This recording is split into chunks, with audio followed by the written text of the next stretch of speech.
Coming up next, the revolution will be televised. I go into Ron Paul's revolution. Jesse the Body was there. We'll be right back from Keys Cafe in downtown St. Paul, Minnesota. Morning Joe continues in a moment. Yes. All right, time for a very special edition of some news you can't use. While these guys were over at the hall watching the GOP convention last night, I was across town, actually over in the Twin City, Minneapolis, at the Ron Paul rally. Oh. Rally for the Republic. These people are serious. Really? They're libertarians. Dead serious. Two of the movement's biggest stars. Yeah. Our own Tucker Carlson. Oh, yeah, was good. there. And Jesse the Body Ventura. Oh. I went over to take a look, get inside the revolution. Whoa.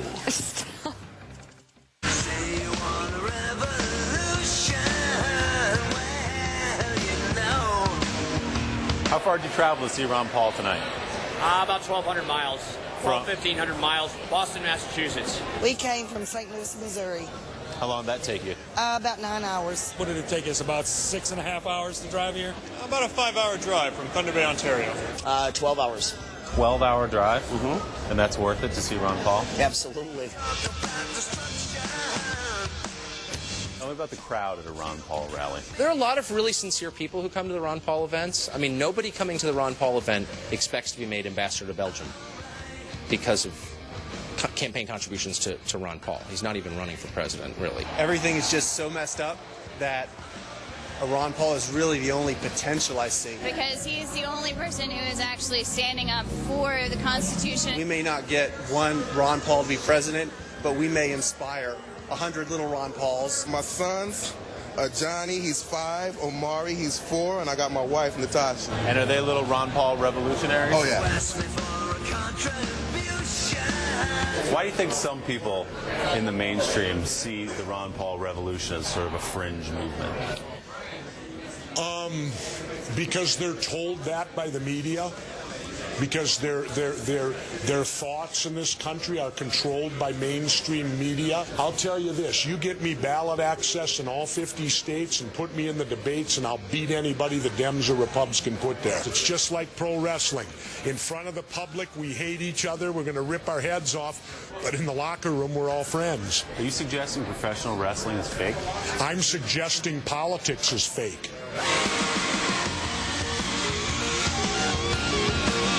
It seems to me Ron Paul has become something of a god. Is that fair to say? I would say more of a saint. Wow. Ron Paul, truly, Joe, you serve the Willie. rock star. I got to tell you, this really does. It shows us, seriously, that a guy who some would say is kind of nerdy, he's got the pocket protector. Kind of. When he was in Congress, he sat in the corner, ate his meatloaf by himself. This guy has inspired all of these people because there is not a party that believes in limited government anymore. There is not a party that is willing to put their political fortunes on the line to gamble that voters will say, okay, we will take more individual freedom and less government handouts from a centralized government. And so that's why a guy like Ron Paul can cut through. I always said, because everybody says, oh, America's not conservative anymore. I always said, if Mitt Romney had Ron Paul's message and Ron Paul's record, he would have won the Republican nomination. He would have. This is a part. America still believes in a lot of libertarian ideas. Stay out of my wallet, stay out of my bedroom, and I'll vote for you. And as Tucker said, these people are true believers. They're not there because it's fashionable. They are passionate and they are serious about it. Fervent. It was a very impressive rally, I have to say. And you got the body. Good interview. Pat Buchanan, do you agree that there are not? Now, of course, some of these people believe in some crazy things, and we're not going to even go into them. But as far as the aspect of the limited government, you know what they want back? Yeah. These folks want their old republic back, and they don't want the American empire, and they don't want a lot of foreign wars. They don't want their kids killed, sent overseas, fighting in these godforsaken places. And I'll tell you, you take Chuck Baldwin, you take Ron Paul especially, you take Bob Barr, the Libertarian Party, all these parties, they really represent you, or your point is taken.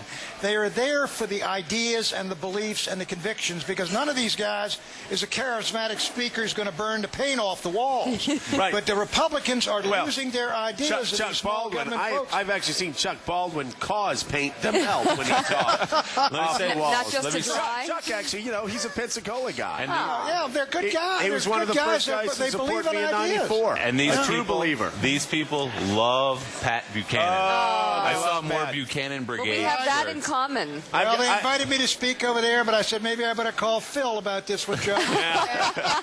Phil would say no. I can't take the night off. Probably a good idea. I can tell you, Pat, a lot of reasons why Chuck Baldwin and guys like that still talk to me is only because I know you. And you vouch for my credibility. But they are good people, and I'll tell you. they are. And groups like that, you take a look at those kind of groups. Many cases, take Norman Thomas on the other side. Yeah. 6 national tickets. He said one day all of his ideas are suddenly moved into the Democratic Party and become the general policy of the country. This is where ideas come. They come from the bottom up. Absolutely. They really do. You're right. And Christian, just really quickly, look at the Republican Party that was supposed to be the party of limited government. Biggest deficit ever, biggest debt ever, biggest trade deficit ever, military adventurism, the likes of which we criticized just a decade ago. We go into wars without an exit strategy.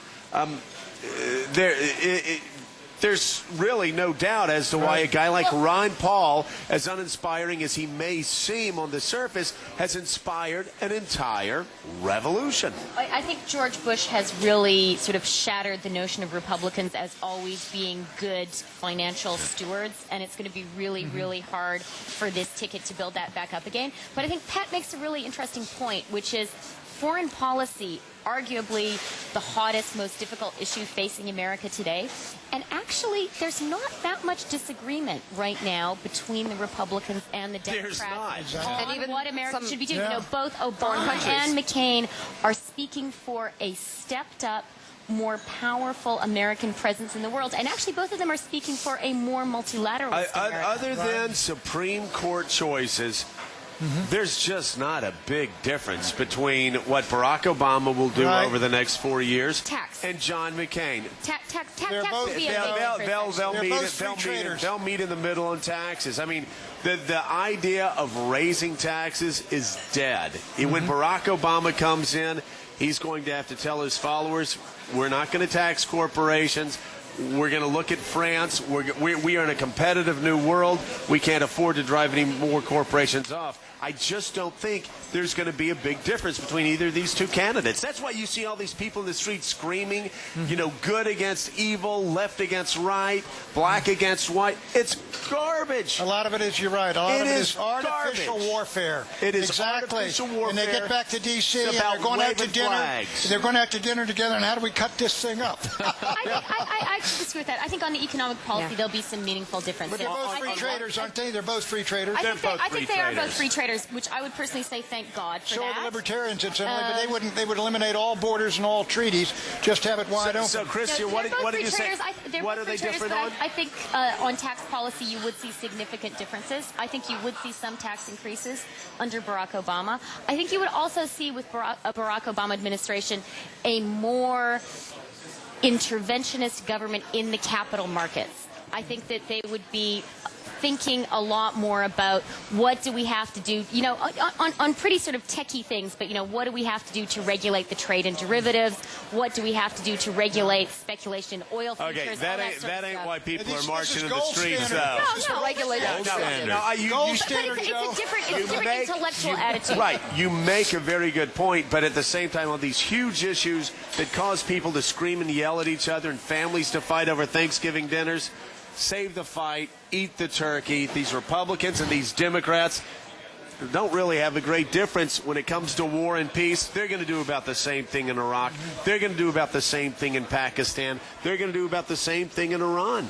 Yeah, I'll tell you, Ron Paul would bring all the troops home from Europe and from South Korea. He'd move them out of both places.